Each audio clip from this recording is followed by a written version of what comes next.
What is going on, y'all? Today we are talking about Sonic Frontiers, man. So a couple of videos back on my channel, I went over basically playing a week of just Sonic games. 7 days straight, all I played was Sonic games. And Sonic Frontiers was one of those games.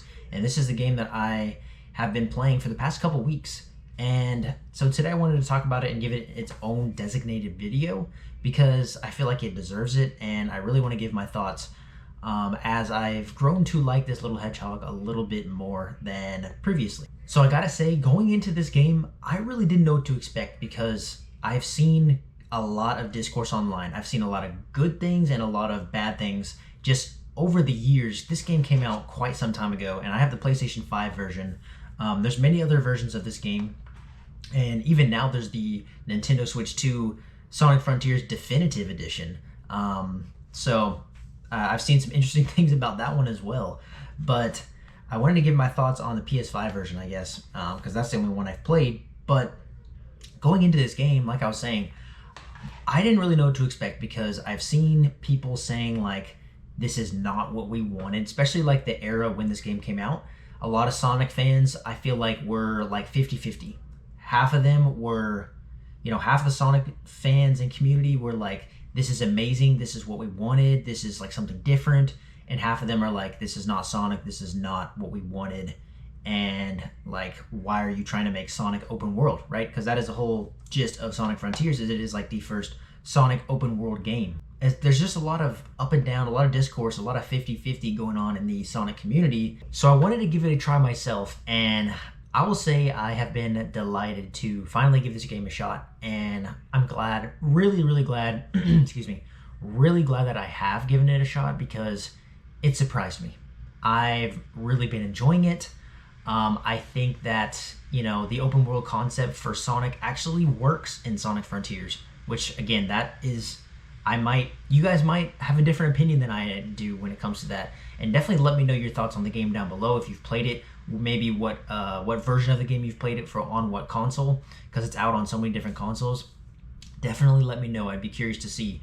But it looks beautiful. It looks incredible on the PlayStation 5. Now, am I saying that this game is perfect? Absolutely not. Am I saying that this game doesn't have any frame rate drops? Absolutely not, because it definitely does. And even long load times at certain points. It's got long load times. It is a bit laggy sometimes. It is not perfect. It is rough around the edges, as pretty much every Sonic game is from my experience. Sonic fans, you definitely know what I mean. But I do want to say that the game looks incredible, man, and I actually do find the open world pretty fun. The discoverability is amazing. I mean, you have these huge, vast open world maps, and so you've got like these different areas. Like, you start off on an island, then you go to the next island, and that is kind of the gist of the game. You're beating certain bosses, you're going to different portals, unlocking these vault keys, and then once you do that, you can eventually, fight the final boss of that island per se, and then you move on to the next island. And there's like 7 islands or something like that, 6 islands I want to say. Let me know if I'm wrong. I definitely could be wrong there, as I haven't completed the full game yet, but I think I do plan to eventually. But my initial thoughts, man, I really enjoy it. I enjoy the discoverability. I also enjoy the different nuances in this game. Like, it surprised me that this game is actually very well fleshed out. And is it the craziest, most fleshed out open world game? Absolutely not. Of course, there's huge, vast games that are open world that have, that this doesn't even touch, even close to, not even 10% of some of these games. Like, if you're thinking of like the scope of like an Elden Ring type game or something like crazy like that, The Witcher 3, these massive games, Borderlands, these huge open world maps. Now, those are very well fleshed out. These islands aren't that big, but they are pretty vast, and there's a lot of different things, a lot of different variety to do in them. And that's what kind of hooked me, is that there's all these different things that you can do, and then there's side missions, there's little like side quests you can do, little like games, puzzle games. Of course, when you're going into the portal to unlock the vault keys, it takes you into like a traditional Sonic level, which I think that is really cool. Like, you're going into like the traditional, like a 2D Sonic game. I think that's really cool, and I love those levels. Some of them you're actually like, is platforming, like side-scrolling traditional 2D, and then some of it is like you're in the first-person Sonic rushing through the level. So I really like that variety, and I think that's super cool that they kind of have all aspects of Sonic in this game, including the newer open world when it comes to like, the first open world 3D Sonic game. So I think Sega did a great job with this game, man. And going back to the varieties and like the intricacies of this game, it's got a skill tree where you're a whole entire skill tree where you're unlocking different things once you get your skill points up, which I think is really cool. That just is another added layer of the game, which I think is awesome. You're going across, as you're going through the maps, you can pick up these little guys. I can't even remember the name of them exactly, but you're picking them up basically, and then you can take them back to their owner essentially. And you take them back to the owner, and then after the owner receives them, he says, "Hey, can I upgrade any of your your attributes, your speed? Can I upgrade your capacity for rings? So you can get more rings, you can get more speed, whatever it may be. You can switch over. Hey, I'll take a little bit of a hit on the ring capacity and increase my speed." Like, he can do that for you. So I think that is just another in-depth layer of this game that a lot of other Sonic games really don't have to offer, when it's just the traditional levels, traditional 2D levels that you're going through. And then there's still cool things that you can find in those levels, but it's nothing like this. So I think that they did do a pretty good job fleshing out these levels, and like I said, adding the different varieties, the puzzles, the traditional levels, the boss fights, the just enemies that you encounter throughout the different maps on the island. There's so many different things you can do.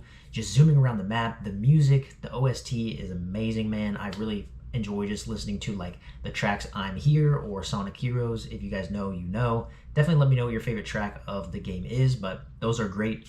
Another intricacy of the game would be like, as you're going through the map, you may you beat a little activity, and then it will unlock parts of the map. So like, it'll go into your map view, and then the clouds will basically be removed, or the blurred out area will be removed, and it'll clear out the whole map. So eventually your goal would be to be able to see the entire island, but it's all covered up at first until you slowly unlock separate parts of it.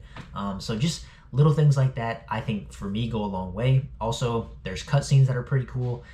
There is voice acting in this game, which I think is pretty cool. Is it the best? Absolutely not. I would say that's actually kind of a downfall of the game. I think that the dialogue's decent. The story's pretty cool. It's intriguing enough. Is it a 10 out of 10? Oh, you're gonna be locked in on the story? Absolutely not. The dialogue, no. Which Sonic games really aren't known for that anyway, so you can't be that surprised.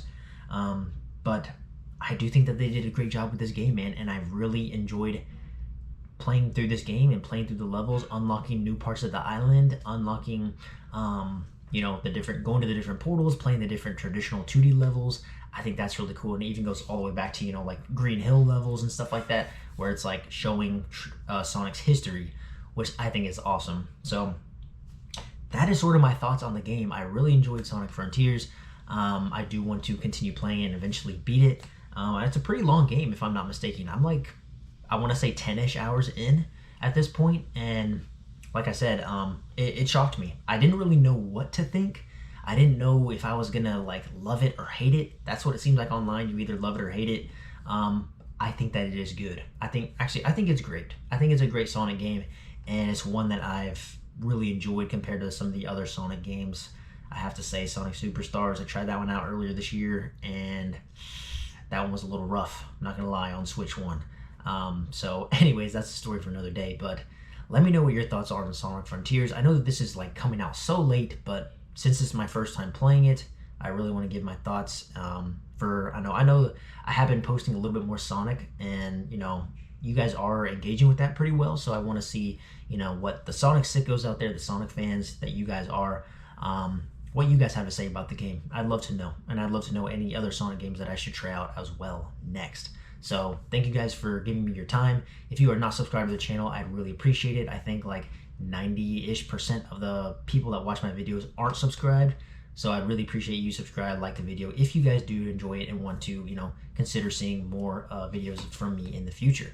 I'd really appreciate it. You guys' support has been amazing on the channel so far.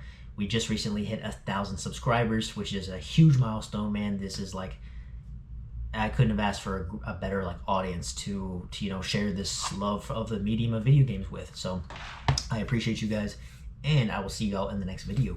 Peace.